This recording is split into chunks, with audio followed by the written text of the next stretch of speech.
I started working as a journalist about 9 years ago, and I immediately signed up to be in the White House press list, so I would receive constant updates of the White House, of whatever was happening, so I can have other stories to tell besides stories about entertainment. And I got the opportunity to cover his visit twice in Nashville when he came to Nashville, and I get invitations all the time for all the different events that the White House hosts. I just didn't feel like I should go because, you know, we had to travel to DC or wherever he is. But this time, I received an email with the invitation to go to Cuba, and I was like, oh my God. And I didn't know what to do, so I emailed a friend of mine, and she said, you gotta do it, you gotta do it, you gotta do it. So she helped me put it all together, and her husband used to be a journalist for CNN, and he's semi-retired, and I asked him, can you go with me? So he went, and the trip was amazing, unforgettable, emotional, extraordinary. I need more words to explain how it felt, because as Cuban, to be able to go to my country with President Obama, it was like out of the world, you know, out of the ordinary. And for my family, I don't even know how they felt, because my mom was just looking at me and not saying anything. Now, was this your first time back to Cuba since when? Since 2 years ago. I went 2 years ago, yeah. How many times have you been back to Cuba since you first left? Oh my God. So it's a regular kind of thing with you? Maybe 4 or 5 times, yeah. Because, you know, my family is still there. My mom, my brothers, my sister, my whole family. Now, in terms of this invitation that you received, now, how did that work out? I mean, what was the... Give us some information in reference to that. Well, the thing is that all the media that are on the White House list are invited to come, but you're responsible financially for the trip. They do everything, but at the end of the day, you have to pay for the expenses of the trip. That's how it works. Now, how did Cuba look to you this time around? It looked as the same, you know. They just fixed the roads where they knew that President Obama was going to travel through, or they painted the buildings, and the baseball game where it was hosted, the stadium was painted like within a week. And those things are just facade, you know. It's not what the real thing is going on in Cuba. It's more than that. And so in a real sense, this gave you an opportunity to see your family. Yes. And what we want to do during this second segment is to show some images, and I want you to narrate some of the images that you will see and tell us about that, because this is really a wonderful trip for you, was it not? Yes. To go back and to find that not only are you with the president, but your family is still there. Yes, it was amazing. Very good. And so what we're going to do, we're going to take our first commercial break, and then we'll come back and we'll have the images, and we'll have about 8 minutes for those images, and I want you to narrate for us what we're seeing on the screen, and then after that 8-minute narration, then we'll have our final break, and then we'll come back for 10 minutes and to talk about some of your impressions and some of the things that you saw that you think that our audience ought to know about. And of course, we'll be back with our audience following this very, very short commercial break.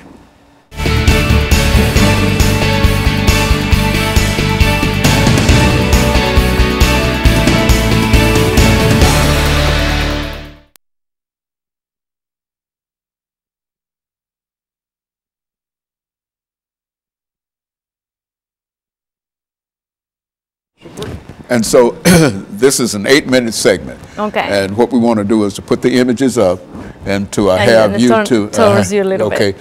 And to have you to narrate those images. And so we'll do that for 8 minutes, and then we'll come back. We'll take another break, and we'll come back and we'll give you 10 minutes to talk about the trip to Cuba and some of the things that you felt about it and the emotions that you had in reference to. Did you go to the baseball game as well? Yes. You went to the I put a clip in there. Yeah. Very well. Good. That'll give you an opportunity to talk about, you know, some of the things that this is a first-hand view. Yeah, in terms of President Obama's trip to Cuba. And we think that. I should have brought the credentials. I forgot. The what now? The credentials.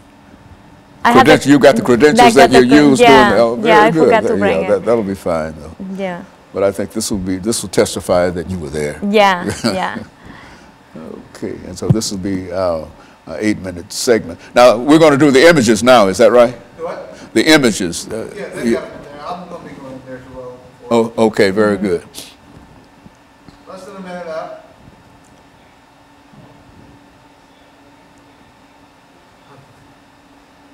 That works. All right. Oh, we've got an extra hand. I don't have to do that. Mm-hmm.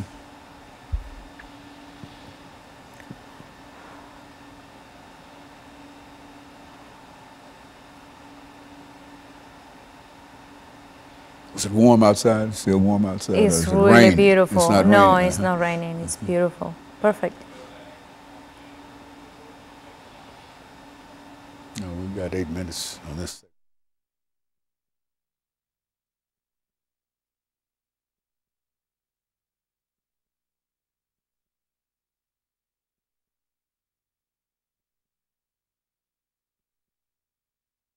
Thank you and welcome back to the second segment of the show for today. We're talking to Ms. Shayla Paz, and she's given us some information in reference to the trip that President Obama took to Cuba and her reaction to that trip since she participated in it in some fashion. And of course, Ms. Paz, in some fashion, you know, to make, because you were involved in quite a number of things, and taking pictures and et cetera. And as a journalist and as a person who in a real sense had an opportunity to go back to Cuba to see your family. And, and I would imagine that that was quite an experience for you to be back into Cuba with the President of the United States. Yes, it was. It was, you know, because it took a while for us to get to the hotel. First off, we were 45 minutes flying around because the Cuban tower in Havana wouldn't answer the plane to give permission to land. So the pilot finally had to tell us, you know, we have 2 hours of fuel, so we'll get you informed. So this is the moment when the President Obama arrived. So I was there at the airport filming his arrival. Unfortunately, it was raining, so the ceremony was cut short. So he just got down and shook hands with some people, and then they went off. And by the time I got to the hotel, my mom was already waiting for me, so I got to say hello. We talked for about 4 hours, and I knew that I didn't have time. I wouldn't have time to see her again. So we just took advantage of that little time, and we hugged, and I had to film myself doing a little piece about their journey getting there. And my mom was filming me doing my piece, and I was like, trying to hold it together. So, and then I just saw her just looking at the video over and over. And to me, that was quite emotional because I'm the only one in my family that have accomplished something that big. And for her to see me going back with the American president, it was an amazing... Coming or going with the American president. Yes, yes. So this is the little thing that I put together for the trip. And this is the street where we were standing at the baseball game, and you know, we went to see some Cuban musicians. You know, the Capitol building, funny, is under repairs. That's the same time as the American Capitol is in repair. I thought that was kind of interesting. This is the hotel where we stayed. It's called Iberostar Parque Central. And this is about the moment where Obama walked on the stage to give the speech to the Cuban people. This is where we stayed. We couldn't afford to stay at the hotel because it was $600 a night. $600. And I said, you know what? I can't afford to stay there, so I just gonna call my brother. My brother found me this apartment 2 blocks from the hotel, and we stayed there. This is the private plane that took us there. And the day of the speech, they blocked all the roads. So there was no access for the Cuban people to get in there. This is the place where he gave the speech, which is the Gran Teatro de La Habana, named after Alicia Alonso, the prima ballerina of Cuba. Most of the people that were in there were governmental people, doctors, and people of, you know, some... influence. Influence. This theater is just gorgeous. This is my first time in it. And I was like over the moon being in that theater. I mean, the details are just amazing.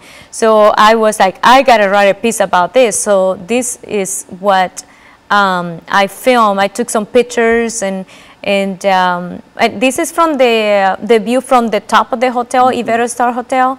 You can see the theater right across the street. It's just gorgeous, and I am glad that he got the opportunity to talk to the Cuban people, because he talked from the heart, you know, and say things in Spanish and not just plain Spanish, Cuban Spanish, which is a little different, you know, like que hola, that is very ghetto, you know, very street-like. And so in a real sense, you had not only an opportunity to go with the president, but to see some of the things that, well, what do you think about in terms of, I think you mentioned the fact that they painted some of the buildings before his arrival, and they resurfaced the streets and et cetera. But overall, what do you think about Cuba in terms of what you saw at that time?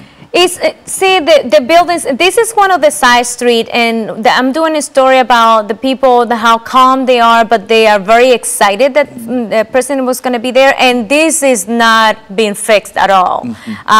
This is one of those streets that are like really near the main street where Obama was going to drive through with the motorcade.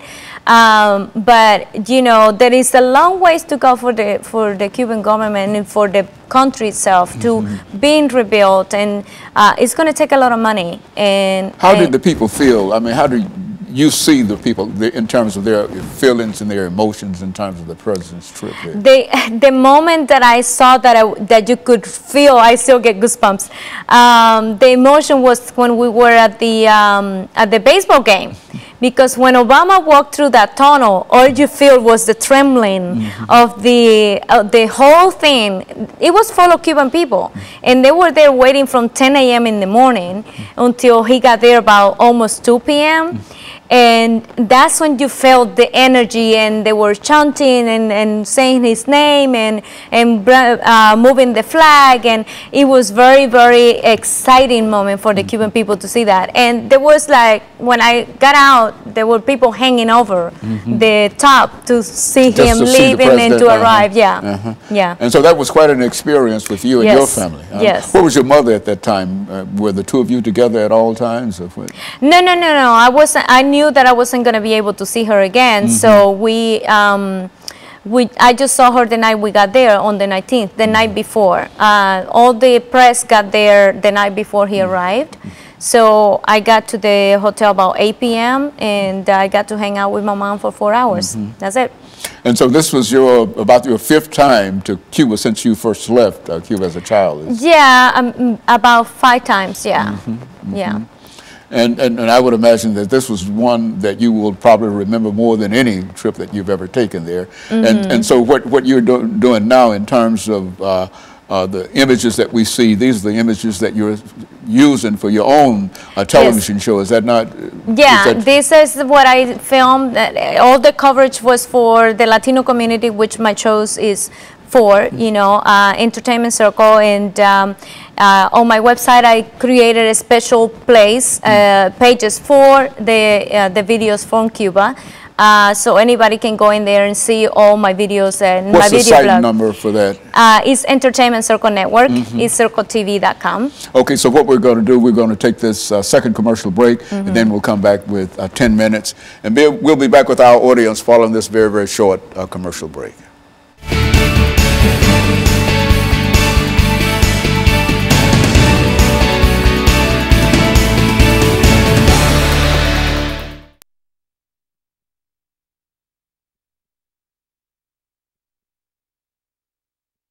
Whatever, political, social, or whatever, you know, some of the old automobiles. I mean, I would imagine. What your impression about that, and the general status that you saw in Cuba? I mean, you know, we've got 10 minutes for that. And so anything that you'd like to talk about, feel free to do so. Okay, and then we'll be able to cut this out, and then we'll have This will be an excellent show. I think that this is an excellent show, what you're doing. Thank you so much. Well, I think it's information, you know, to say that we had a chance to talk to one of the persons that went to Cuba with President Obama, you know, and then we've got it on tape. And I think well, at least on that first clip that he put up, I have my credentials on, so you can see it. You can see it on there. Yeah.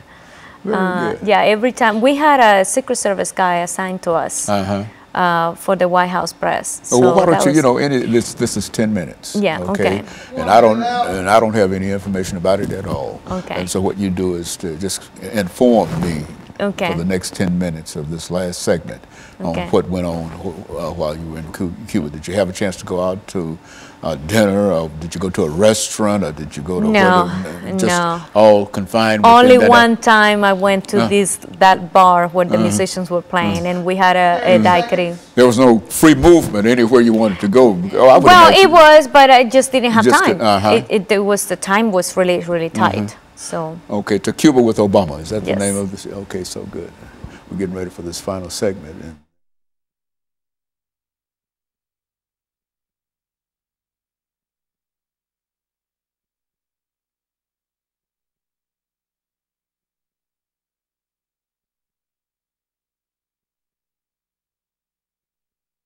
Thank you and welcome back to the final segment of the show for today.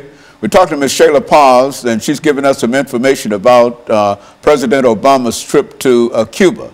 And of course, Ms. Paz, let's see if we can close out this last segment by giving you an opportunity to talk about some of your activities and some of your impressions in terms of going to Cuba, to talk about the environment, to talk about some of the people, some of the things that you saw. As a matter of fact, why don't you say something about the automobiles that you saw while you were in Cuba? Well, you know, the American cars are still running in Cuba, and the interesting thing was that I was taking pictures all the time of all the cars that I saw, and then that night, the second night we were there, my producer say, okay, I'm gonna go to Floridita and have a daiquiri. And I said, no, wait a minute, I'm going too. I want to have a daiquiri too. And we went, the musicians were playing, and then when we were walking along the street, there was just one car that stopped, and I said, do you mind if you can open the hood and let me see what kind of motor you have in there? He had a 1998 Nissan motor in it. And I was, and I was like, wow, and you still have that thing running? And say, yeah, I gotta keep it running. So he had it as a taxi. So everywhere you went, you see the cars all over the street. Old model cars, models, American cars for the most Chevy, part. 1950, 1960, 79, I mean, all of them. And it carried you back. What were your impressions? How did you feel being involved in that kind of environment? Oh my God, I really have no words to describe how is the feeling. It was just a lot of excitement, you know, and to be there in such a historic moment. For me, as Cuban and Cuban American, it was quite extraordinary. And the most important thing was, I said I had my own James Bond because we had a Secret Service person assigned to us as a member of the press for the White House. So everywhere we went, he will go with us, and they will give us a special credential for every event. We were divided in two groups because the time between one event to the other one were so small that we all couldn't go at the same time to all the events. So I got the opportunity to go to 4 of them, which was the airport, the speech to the Cuban people, the joint statement by the 2 presidents, and the baseball game, which everybody was allowed to go because it was the last event of the day or his trip. And it was quite something to see him that close to me because I seen him before close, but not that close. And he was genuinely happy to be there and to be there with his family. And I wish I would have had the time to go to one of the events with Michelle Obama, especially one that she spoke to the high school girls. But you know, you just have to do what they tell you that you have to do, and you just go and do it. And so looking back over it, you think that this was quite an experience, and it's one of the experiences that you're trying to share with other people by way of your television show. Is that what, that's what you're doing? Yeah, my TV show is called Entertainment Circle, and it's online on my own website called Entertainment Circle Network. And the trip to Cuba, I name it To Cuba with Obama. So they put the hashtag TW2CWO, they will find all my coverage on Twitter, on Facebook, and all social media, and on my website. And I do honestly want to tell people that they have to go and check out Cuba and meet the people and feel the love and feel their energy and see for their own eyes what they are suffering, because politics is politics and people are people. You know, so you have to separate the two. You cannot get the politics in between the prosperity of the Cuban people, because they will never prosper. I mean, the changes in Cuba have to come within Cuba, and the Cuban people, as President Obama said, have to encourage that and promote that, and have the first step forward to promote change in the government.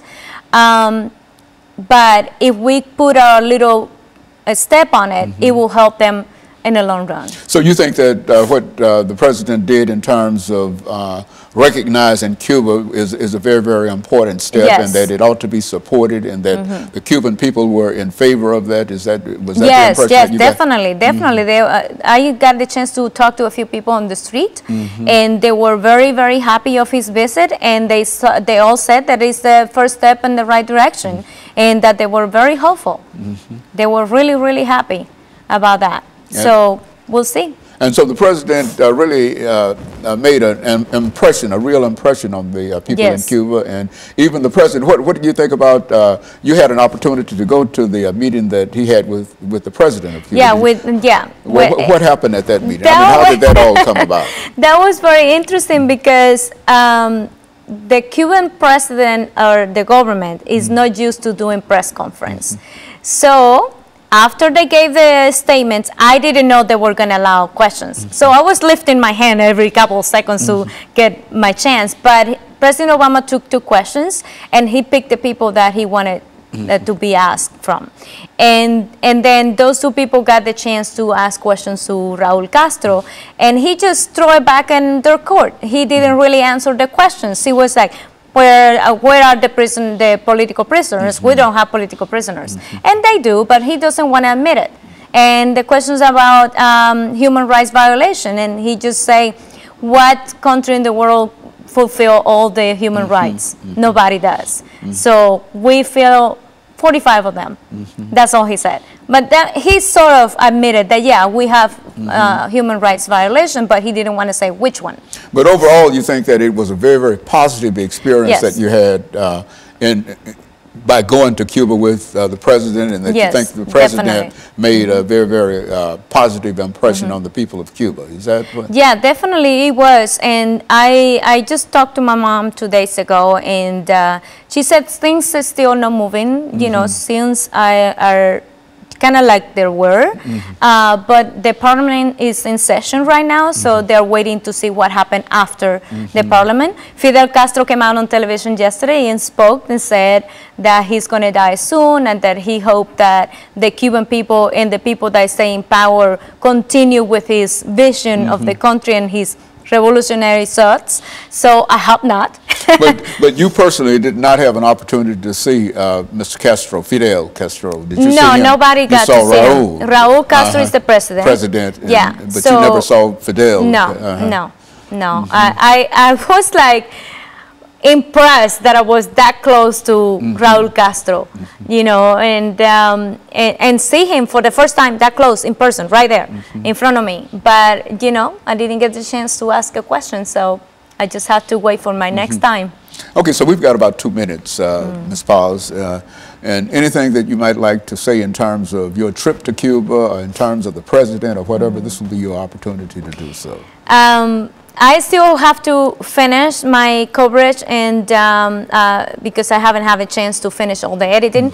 And the other thing is that since I have to put the money myself to go for this trip because I'm an independent journalist. I had started a GoFundMe campaign, and we're still trying to raise the rest of the money to pay the White House. I just received the first bill, and it was $4,000 just for the plane.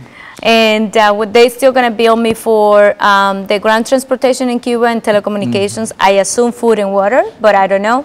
So I'm praying that it's not over $2,000. So that's it. It was quite shocking that it will be that expensive, but I wouldn't change it for the world. You think it was worth it? It was spite totally of the cost yes, that you had to pay Yeah. in reference to doing that, and the images that you have, and some of the experiences that you have Yes. was certainly worth it as far as you're concerned. Yeah, yeah, of course. It was a big step on my career as a journalist. Yeah. I think it's a big step for the president too. To Yeah, go down definitely. and to be able to do some of the things that he's Yeah. trying to do, and diplomatic recognition of Cuba by the president. And I am so glad that he got the opportunity to go before he left office. He promised that he was going to try to reestablish relationship with Cuba, and he's doing that. And the next thing that he promised